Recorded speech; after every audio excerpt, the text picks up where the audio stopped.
ようこそ砂と黄金の国エジプトへ。はいどうも、お初にお目にかけます。地球上のすべての生きとし生きる者の嫌われ者キモイマン37と申します。よろしくお願いいたします。というわけでして、今回ですね、お送りさせていただきますタイトルはこちら、アサシンクリードオリジンズディスカバリーツアーというわけでして、今回で動画本数的に言うと、15本目ということでね、今回も、楽しくね、こちらのシャディアちゃんとともに、古代エジプトの世界を、探検というかね、その旅していけたらいいなと思います。でですね、こちらのディスカバリーツアーですね、やらせていただくときは、毎回ノーマイクでね、やらせていただいておりますので、今回もノーマイクでやらせていただきたいなと思います。また、終わりしなにですね、ご挨拶の方させていただきたいなと思いますので、何卒ご理解ご了承のほどよろしくお願いいたします。で、今回ですね、旅していくのは、前回の続きですね、ギザ。ですね、ギザですね。ギザで、ここがラストかな。ここ1箇所回った後に、こっちかな、こっちのイネブなんて読むんですよね、これ、イネブヒジェ州か。こちらイネブヒネごめんなさい、イネブヒデ州を、回っていきたいなと思います。もしよろしければね、最後の最後まで、ご視聴くださいませ。よろしくお願いいたします。ではまた後ほど。See you soon. バイバイ。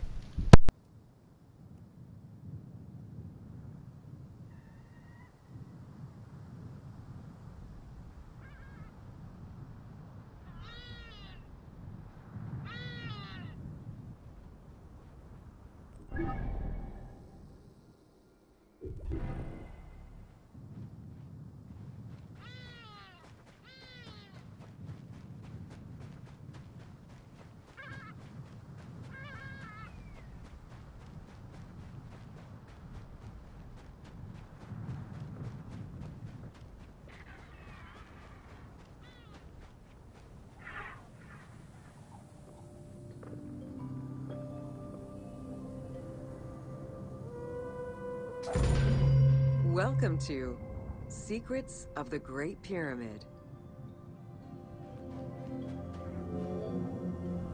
Built around 2550 BCE, the Great Pyramid of Giza is considered one of the most iconic structures of Egypt.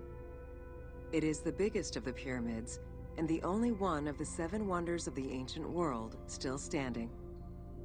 The numbers associated to the Great Pyramid of Giza are impressive. A workforce of over 20,000 people, 6 million tons of stone, and 20 years of construction. It was a massive undertaking for a pharaoh's tomb.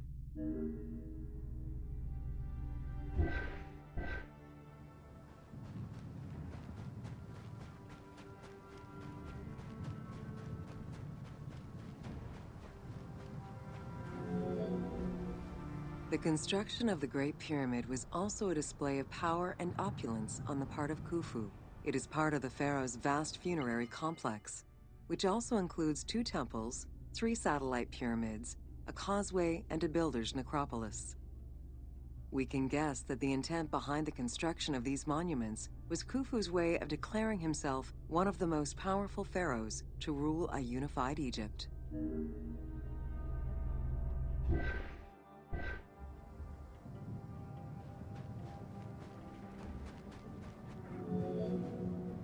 New insights into engineering and ancient Egyptian culture are still being revealed over 4,500 years later. For example, a recently unearthed papyrus offers a glimpse into the life of a tradesman at the time of the pyramid's construction. Also, a logbook belonging to a team leader during the building gives details on the craftsmen, their work schedules, and the raw materials required.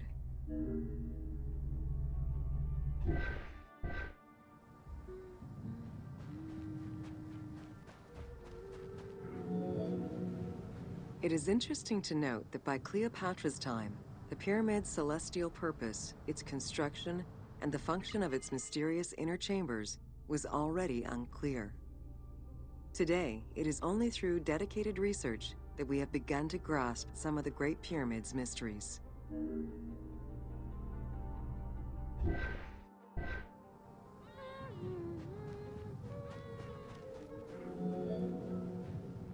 The Egyptians had polished their design for centuries by the time work on the Great Pyramid began.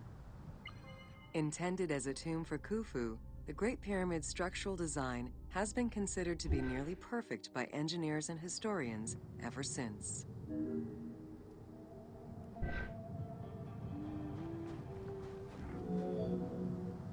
Precisely oriented north-south to the 4 cardinal points of a compass, the length of each side of the Great Pyramid at its base was 230 meters, and its original height was 147 meters.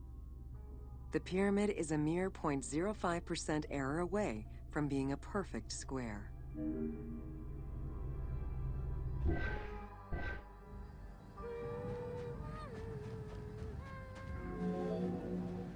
In order to achieve the shape of a true pyramid, the design required many considerations in the planning phases, as well as precision during execution. It was especially critical that they control the angle of inclination on all sides at every stage of construction.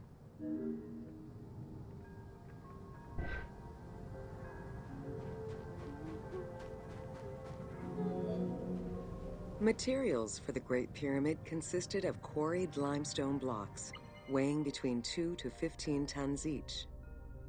The methods of moving these blocks into place is still debated by architects and Egyptologists. The precision of its design in an age with only soft metal tools, as well as the enormous scale of its construction, make the Great Pyramid one of the most impressive feats of human engineering.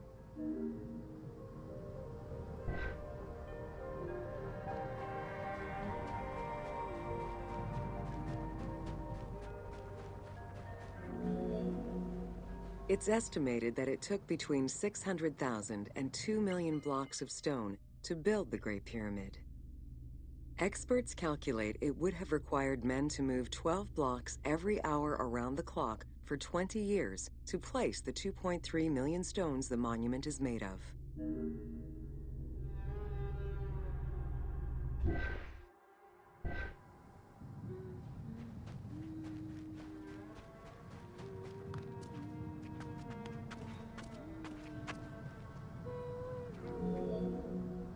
While the interior chambers were built with red granite from Aswan, most of the pyramid was made from local limestone, weighing between 2 to 15 tons per block. There is debate on how the pyramid stones were moved into place. Recent research is exploring the idea that it was built around a large interior ramp.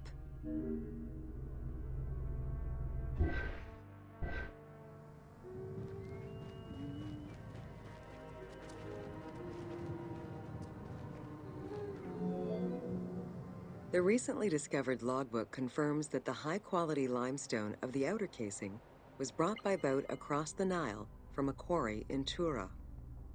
Once complete, the smooth white polished stone of the Great Pyramid would have reflected the sunlight like a beacon, earning it the name the Horizon of Khufu.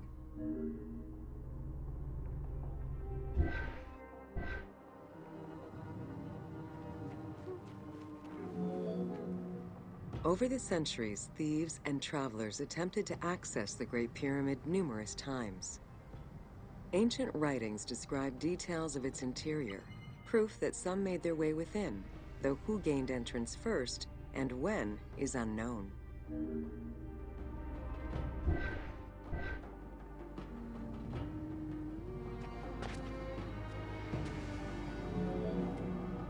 The main entrance of the Great Pyramid is located 17 meters above ground level. It faces north, likely in order to align with the North Star. Though the entrance passageway had been discovered in antiquity, any further access into the Great Pyramid was stopped by massive vertical slabs of rock. As such, present-day visitors to the pyramid must use the robber's entrance.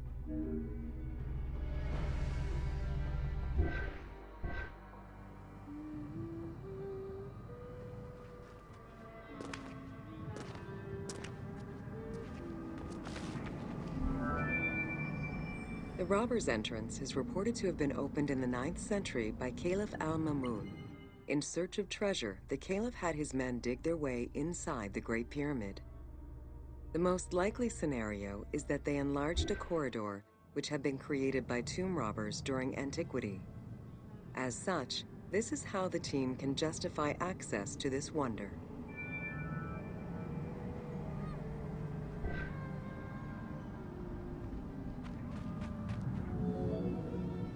Attempts to gain entry to the Great Pyramid and uncover its potential secrets continued throughout the centuries. In the 19th century, the belief that another entry existed at the south side resulted in a hole being blasted into the pyramid's side, with no results for the damage that was done. While the search is still ongoing today to uncover more hidden rooms and passageways, conservation is the primary concern of all such efforts.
Welcome to Bringer of Life, the River Nile.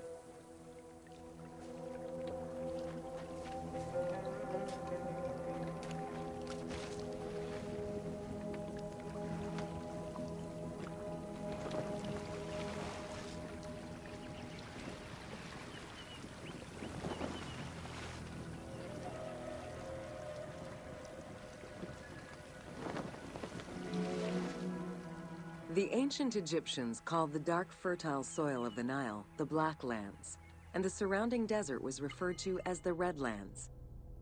The dramatic difference of productive land opposed to barren desert had a deep influence on cultural ideology, mythology, and religion.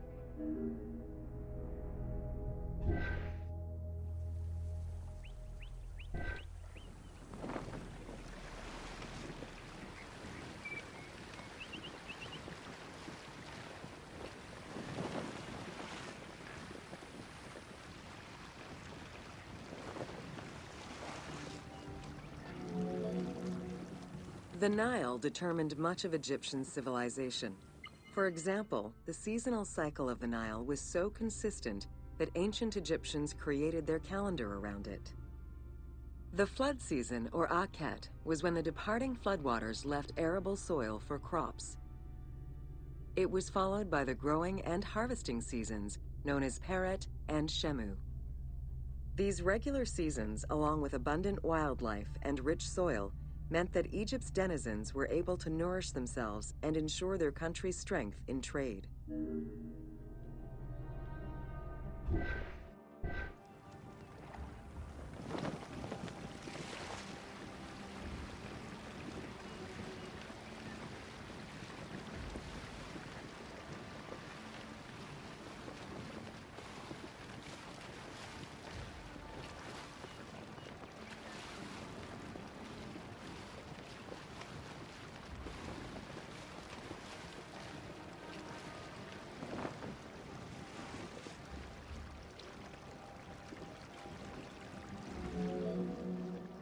The River Nile, flowing from the south to the north, neatly traversed through both Upper and Lower Egypt.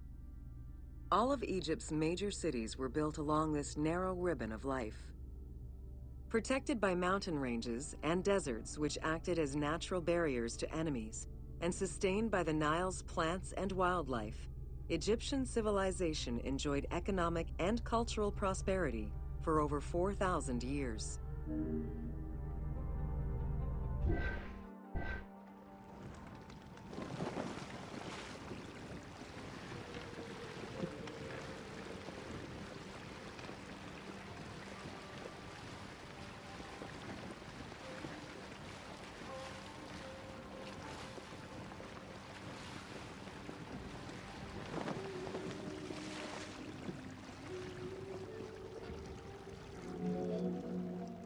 Both ancient Egyptians and ancient Greeks referred to the Nile as the river in their respective languages. Stretching a distance of over 6,700 kilometers, the Nile is one of the longest rivers in the world. It flows south to north, spanning 11 countries. The River Nile originates in the region of the Great Subequatorial Lakes, including one of the largest in the world, Lake Victoria near Tanzania.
The river flows through African equatorial forests, swamps, volcanic lands, steppes, and deserts, splitting apart for a while and picking up various sediments from each region and carrying them all the way to Egypt.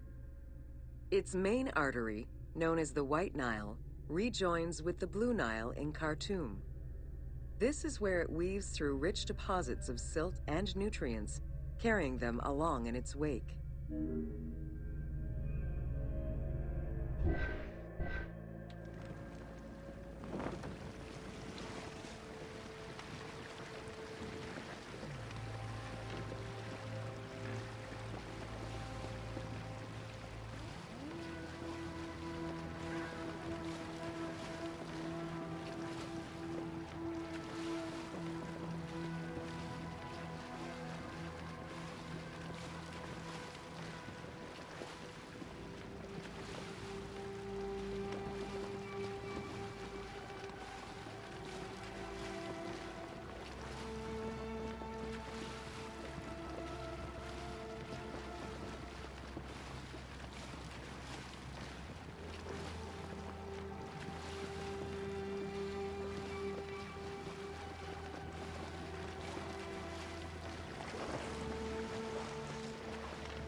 The Nile crosses 6 cataracts from the south to the north, creating natural obstacles between the various sections of the river. The cataracts are long zones of about 100 kilometers, where the bubbling and rapidly swirling waters advance tumultuously amid enormous heaps of rocks and benches of hard stone.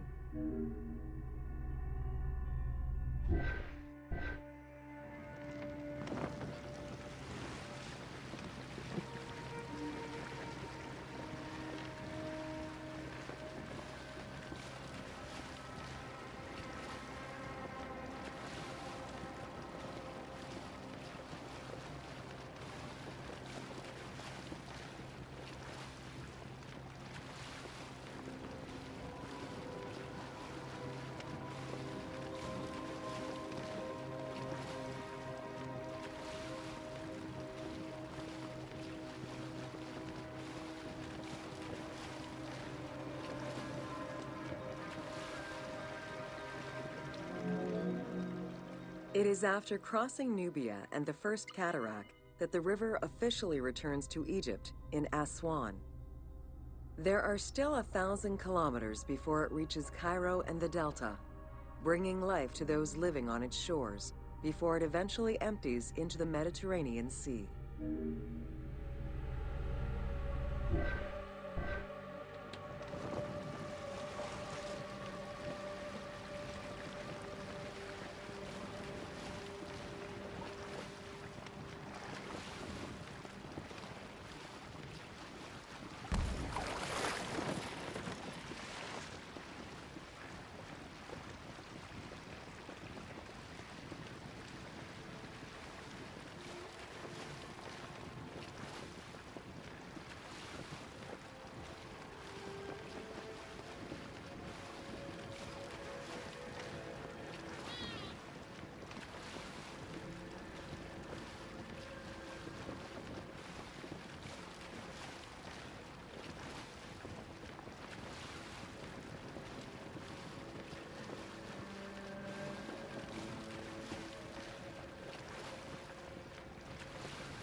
Ancient Egyptian irrigation and water use was centered around the Nile.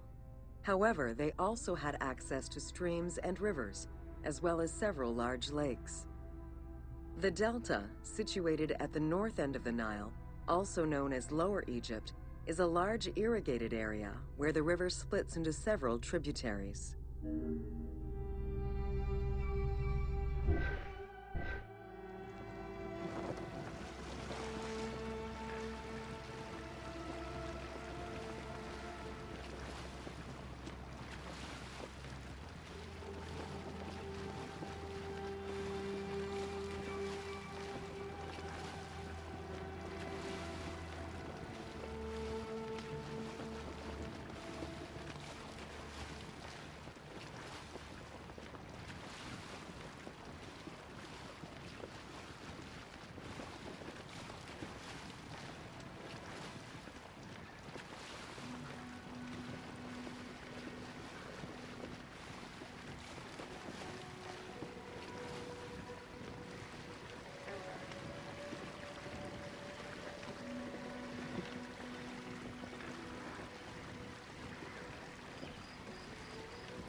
The Delta had several major brackish coastal lakes, bodies of water separated from the sea by thin strips of land. A mix of deep to shallow waters, salt swamps, and sand plains, these lakes were refuge to a wealth of species, as well as water and land plants. The occasional bandit could also be found sheltering within the denser reeds, waiting for the unwary traveler.